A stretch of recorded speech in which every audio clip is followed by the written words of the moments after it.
এই তুমি দাঁড়াও, বলো বিজ্ঞান কাকে বলে? স্যার, বিজ্ঞান শব্দটাকে বাংলা পাওয়া যায় বিগ জ্ঞান, তার মানে হচ্ছে বড় জ্ঞান। সো বড় জ্ঞানকেই বিজ্ঞান বলে। না, তোমাকে দিয়ে হবে না। এই তুমি দাঁড়াও, বলো পৃথিবী আর চাঁদের মধ্যবর্তী দূরত্ব কত? Sir, 4 bench. 4 বেঞ্চ মানে? স্যার, 4 বেঞ্চ আগে আপনার মেয়ে বসে আছে। আপনার মেয়ে হচ্ছে চাঁদ, আর আমি আপনার মেয়ের পৃথিবী।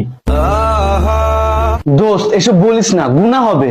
স্যার, এখানে আমার একটা কোশ্চেন ছিল, মানুষ যদি চাঁদে বসবাস শুরু করে তাহলে তারা কি দেখে ঈদ পালন করবে?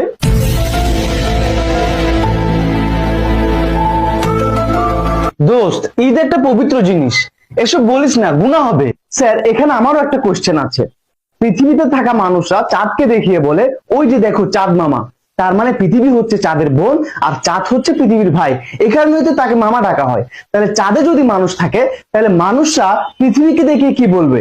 ওই যে দেখো পৃথিবী আন্টি। দোস্ত, এসব বলিস না, গুনাহ হবে। তো একটু আগে তুই বলছিলি স্যারের মেয়ে চাঁদ আর তুই পৃথিবী, তাহলে কি তোরা ভাই বোন?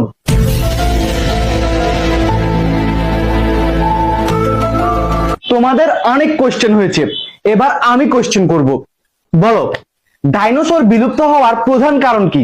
স্যার, এসব বলিয়েন না, গুনাহ হবে।